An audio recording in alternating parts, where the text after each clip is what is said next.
مسیح کے نام میں آپ سب کو سلام۔ میرا نام ثاقب عارف ہے اور آج کا جو ہمارا عنوان ہے وہ ہے مسیح اس گھر میں داخل ہوتا ہے جہاں لوگ امید چھوڑ جاتے ہیں۔ ہمارے ارد گرد ایسے بہت سے لوگ ہیں جو اپنی زندگی میں امید کو چھوڑ جاتے ہیں اور کہیں نہ کہیں وہ خود کو جو ہے وہ اس قدر حقیر سمجھنا شروع کر دیتے ہیں کہ میں تو گناہ گار ہوں اور خداوند مجھ سے محبت نہیں کرتا اور خداوند جو ہے وہ مجھے کبھی نہیں اپنائے گا، یا وہ اپنے آپ کو دوسروں سے کم تر سمجھتے ہیں، یا وہ اس بات کو سوچتے ہیں کہ اگر ہم مسیح میں آئیں گے تو لوگ ہمارے بارے میں کیا کہیں گے۔ آج ہم جس شخصیت کے بارے میں کلام اقدس میں سے سیکھیں گے اس کا نام ہے زکئی۔ زکئی قد میں تو چھوٹا تھا اور بہت بڑا گناہ گار تھا، لیکن اس کا گناہ ایک عظیم تبدیلی اور ایک بہت ہی خوبصورت گواہی کا سبب بنا۔ زکئی کون تھا؟ زکئی محصول لینے والوں کا سردار تھا، اور جو لوگ محصول لیتے تھے وہ کیا کرتے تھے؟ محصول لینے والے لوگ جو تھے وہ رومی حکومت کے لیے ٹیکس کو جمع کرتے تھے۔ یہ اپنے لوگوں کے ساتھ دھوکہ کرتے تھے اور ان کو غدار اور دھوکے باز کہا جاتا تھا، اور زکئی ان سب کا سردار تھا، اور سارے ٹیکس کلیکٹر جو تھے یہ ان کا سردار کہلاتا تھا۔ اگر ہم زکئی کی زندگی کے بارے میں دیکھیں تو یہ مالدار شخص تھا، اس کے پاس عزت، مقام اور رتبہ تھا، لیکن اس کا دل خالی تھا۔ دولت ہونے کے باوجود بھی اس کے دل میں کہیں نہ کہیں خالی پن تھا۔ دولت انسان کو کبھی خوشی نہیں دے سکتی، اور گناہ وقتی خوشی دیتا ہے، دائمی سکون نہیں، اور یہی تھا زکئی کے ساتھ بھی۔ لیکن جب یسوع مسیح یرو میں سے گزر رہے تھے تو بہت سے لوگ جو مسیح کے پاس آئے۔ اس کا حوالہ لوکا کی انجیل اس کا 19 باب اور اس کی 1 سے 10 آیت میں واضح بیان ہے کہ جب یسوع مسیح یرو میں داخل ہو رہے تھے تو بہت سے لوگ جو مسیح کو دیکھنے کے لیے آئے اور بھیڑ جمع تھی۔ زکئی کے دل میں خواہش تھی، گو وہ گناہ گار تھا لیکن وہ ایک تلاش دل تھا۔ اس کا دل مسیح کو تلاش کرتا تھا کہ میں اس کو دیکھوں کہ وہ کون ہے۔ اور اس کی اگر 2 سے 4 آیت مقدسہ کو ہم دیکھیں تو اس میں لکھا ہے کہ دیکھو زکئی نامی ایک شخص محصول لینے والوں کا سردار اور دولت مند تھا، اور وہ یسوع کو دیکھنا چاہتا تھا کہ یہ کون ہے۔ اس کے دل میں مسیح کو دیکھنے کی بڑی خواہش تھی، لیکن اس کا قد چھوٹا ہونے کی وجہ سے وہ اس کو نہ دیکھ سکا، اور لوگوں کا رش بھی تھا۔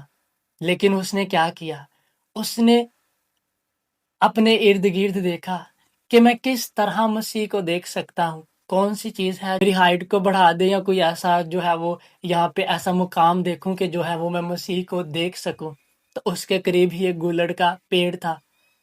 اس نے جلدی سے اس پیڑ پر چڑھنے کی کوشش کی، اور وہ اس پیڑ پر چڑھ گیا اور اس نے مسیح کو دیکھا۔ کیا آج ہم اس بات سے آگے نکل سکتے ہیں کہ لوگ کیا کہیں گے؟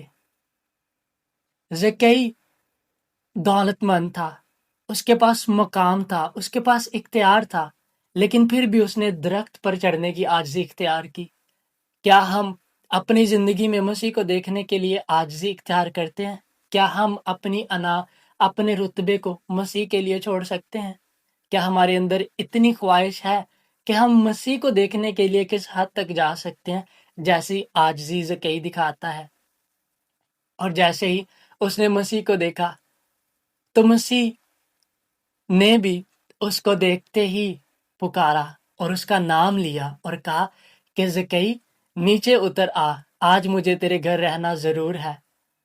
مسیح نے زکئی کو اس کا نام لے کر پکارا۔ اس کا مطلب یہ ہے کہ مسیح ہمارے نام کو جانتا ہے، اور جس نے ہم کو اپنے ہاتھوں سے تخلیق کیا وہ خدا ہمارے نام کو اور ہماری زندگی کو جانتا ہے کہ ہم کون ہیں اور کیا کرتے ہیں۔ پھر بھی خدا ہمیں معاف کرتا ہے اور کبھی رد نہیں کرتا۔ ہم گناہ گار بھی ہوتے ہیں، پھر بھی وہ اپنی شفقت اور اپنا فضل دکھاتا ہے۔ اور جب خدا کا یہ کہنا تھا کہ آج مجھے تیرے گھر رہنا ضرور ہے، تو یہ اس کی محبت تھی، اس کا فضل تھا کہ وہ گناہگار ہونے کے باوجود بھی زکئی سے اس قدر محبت میں تھا کہ اس نے اسے کہا کہ زکئی نیچے اتر آ، اور زکئی فوراً سے نیچے اتر آیا۔ مسیح نے زکئی کے مستقبل کو دیکھا، لیکن لوگ اس کے ماضی کو دیکھ رہے تھے۔ جب مسیح نے یہ کہا تو وہ نیچے اتر آیا، اور جب اس کے گھر جانے لگا تو لوگوں کی بھیڑ جمع ہو گئی، اور بہت سے لوگوں نے بڑبڑانا شروع کر دیا اور کہا کہ دیکھو، یہ تو ایک گناہگار کے ہاں ٹھہرا ہے۔ لوگ اس کے بارے میں برے الفاظ کہنے لگے کہ یہ کیوں گناہگار کے گھر ٹھہرا ہے، لیکن مسیح اس کے مستقبل کو دیکھ رہا تھا۔ لوگ اس کے گناہوں اور اس کے ماضی کو دیکھ رہے تھے۔ جب آپ مسیح میں آتے ہیں تو آپ ایک نئی مخلوق بن جاتے ہیں، اور ایسا ہی ہوا زکئی کے ساتھ بھی۔ جب مسیح اس کے گھر میں گیا تو زکئی نے جب مسیح کو اپنے گھر میں دیکھا تو اس کے یہ تاثرات دیکھنے کے بعد مسیح نے کہا کہ آج اس گھر میں نجات آئی ہے۔ جس جگہ یسوع آتا ہے، جس جگہ مسیح آتا ہے، وہاں پر خوشی، بحالی اور نجات آتی ہے۔ مسیح کے یہ الفاظ زکئی کے لیے کہہ ہی دینا کہ آج اس گھر میں نجات آئی ہے، زکئی کی زندگی کو بدل دیتا ہے، اور وہ پہلے جیسا نہیں رہتا، کیونکہ جب آپ مسیح میں آتے ہیں تو آپ نئی مخلوق بن جاتے ہیں، اور پرانی چیزیں آپ کی زندگی میں سے جاتی رہتی ہیں۔ جیسے ہی زکئی نے یہ الفاظ سنے تو اس نے کہا، فوراً سے کہا کہ آئے خداوند، میں اپنی آدھی دولت غریبوں میں بانٹتا ہوں۔ اور پھر وہ مسیح کو کہتا ہے کہ آئے خداوند، اگر میں نے کسی کا ناحق لیا ہے تو میں 4 گنا واپس کرتا ہوں۔ خداوند کس قدر آپ سے محبت کرتا ہے، اور جب مسیح کو آپ سچے دل سے قبول کرتے ہیں تو آپ اس کا واضح ثبوت دیتے ہیں۔ زکئی لالچی تھا، لیکن وہ سخی بن گیا۔ وہ لوگوں سے چیزوں کو چھینتا تھا، لیکن وہ دینے والا بن گیا۔ وہ مسیح کو جاننے والا بن گیا، مسیح کو اس نے تلاش کر لیا۔ کیا ہم اپنی زندگی میں مسیح کو تلاش کرتے ہیں؟ اسی طرح اگر ہم اس کی اگلی آیت کو دیکھیں تو ساتھ ہی یسوع مسیح نے جب کہا کہ آج اس گھر میں نجات آئی ہے، اور پھر مسیح کے واضح مشن کو وہاں پر ہم دیکھتے ہیں کہ یسوع مسیح کا مشن کیا تھا۔ کلام اقدس میں لکھا ہے اس کے 10ویں آیت میں کہ یہ بھی ابراہیم کا بیٹا ہے۔ دیکھو، ابن آدم کھوئے ہوں کو ڈھونڈنے اور نجات دینے آیا ہے۔ مسیح کا مشن اس روح زمین پر یہ تھا کہ وہ کھوئے ہوں کو ڈھونڈے اور نجات دے۔ زکئی جو کھو چکا تھا، مسیح نے اس کو ڈھونڈا اور اس کو نجات دی۔ اسی طرح اگر ہم کلام اقدس میں دیکھیں تو لوکا کی انجیل میں وہ کھوئی ہوئی بھیڑ، کھویا ہوا سکہ اور وہ کھویا ہوا مصرف بیٹا، مسیح ہمیں تلاش کرتا ہے۔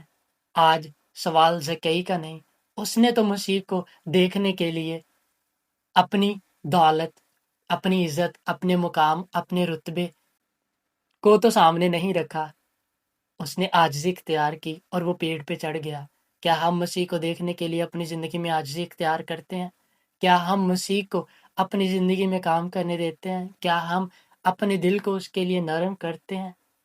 اگر نہیں تو آج وقت ہے کہ ہم اپنی زندگی مسیح کے تابع کریں اور مسیح کو اپنی زندگی میں کام کرنے دیں، تاکہ خداوند ہمیشہ ہم سب کو برکت دے اور اپنے نام کے لیے استعمال کرے۔